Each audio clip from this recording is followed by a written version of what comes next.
नमस्कार. वैशूज किचनमध्ये आपल्या सर्वांचं खूप खूप मनापासून स्वागत आहे. आज मस्त असं आपण अनुपमा स्टाईल कीटो बर्गर बनवणार आहोत. खूप सिंपल रेसिपी आहे आणि इझी, खायला खूप टेस्टी लागते. त्यासाठी काय केलेले आहे, 2 पनीरचे असे मोठे स्लाइसेस करून घेतलेले आहेत. तुम्हाला जेवढे असे तुमचं आता कोबीचा जो हे असतात ना, सालवरच्या जे पाती असतात त्या केवढ्या असेल त्याच्यानुसार घ्यायचे. त्याच्यावर आता टाकलेलं आहे मी पनीरच्या स्लाइसेसवर तेल टाकलेलं आहे, थोडंसं हळद टाकलेली आहे, लाल तिखट, थोडासा गरम मसाला टाकलेला आहे आणि थोडासा पेरी पेरी मसाला टाकते आहे, थोडंसं मस्त असं फ्लेवरफुल बनवण्यासाठी. आता हे सगळे मसाले टाकून झाल्यानंतर आपण हे हाताने आधी व्यवस्थित लावून घ्यायचे आहेत. पनीरच्या पीसेसला दोन्ही पण पाटून फोडून दोन्ही साईडने व्यवस्थित लावून घ्यायचे आहेत.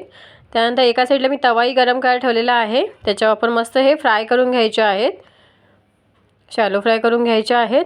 खूप टेस्टी लागतो अशा प्रकारे केलं जर. आणि पनीर पण थोडंसं म्हणजे एकदम सॉफ्ट राहणार नाही, थोडंसं त्याचं फ्राय केल्याचा पण एक छान टच येतो ना, त्याच्यामुळे खूप भारी वाटतं. तुम्ही ह्याच्यावर पाहिजे तर असं जर मसाले नको असतील तर तुम्ही चिली फ्लेक्स किंवा ओरेगॅनो वगैरे असंही टाकून तेलावर तसेही वापरू शकता आणि फक्त पनीरचे पीसेस फ्राय करू शकता. पण मी असे थोडेसे मसाले टाकून फ्राय करते. नॉर्मल जे घरात असतात तेच आपण मसाले वापरले आहेत. जर पेरी पेरी मसाला वगैरे तुम्हाला नको असेल तर नाही वापरला तरीही चालेल. आता तव्यावर तेल टाकलेलं आहे आणि पनीरचे पीसेस दोन्ही टाकलेले आहेत आणि दोन्ही साईडने छान असे फ्राय करून घ्यायचे आहेत. त्याच तव्यावर पनीरचे पीसेस काढून घेतल्यावर मी कांदा आणि टोमॅटोही थोडेसे फ्राय करून घेतलेले आहे.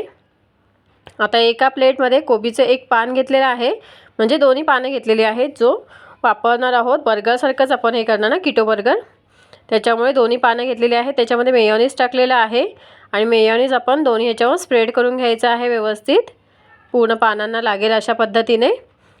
आता व्यवस्थित स्प्रेड करून झाल्यानंतर आपण याच्यामध्ये आता एक पनीरचा स्लाइस ठेवणार आहोत.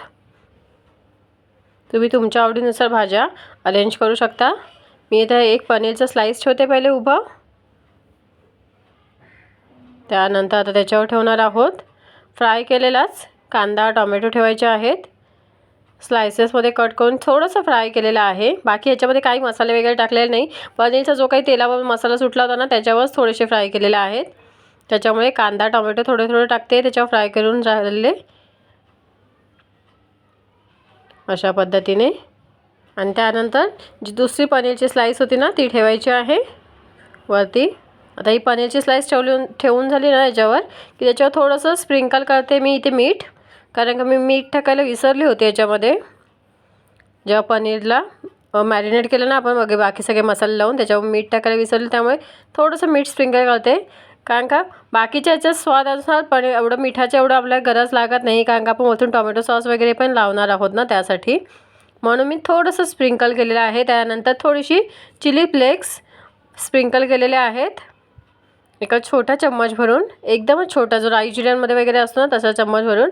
आणि त्यानंतर जे कोबीचं दुसरं पान आहे ते वरतून ठेवायचं आहे, की इथे आपला मस्त हेल्दी असा कीटो बर्गर तयार झालेला आहे. तुम्ही असाच खाऊ शकता किंवा टोमॅटो सॉस वगैरे बरोबर खाऊ शकता. मी ते वरतून थोडासा टोमॅटो सॉस लावते, जेणेकरून छान टेस्ट येईल आणि ते कोबीचा क्रंचीनेस आणि बाकी सगळ्या भाज्या वगैरे बघताना इतका टेस्टी लागतो ना. तुम्ही नक्की ट्राय करून बघा, तुम्हालाही आवडेल अशा पद्धतीचा हा हेल्दी असा कीटो बर्गर अनुपमा स्टाईल. कसा वाटला मग आजचा हा व्हिडिओ, आजची ही रेसिपी? आय होप आवडली असेल. आवडल्यास लाईक शेअर सबस्क्राईब. थँक्यू.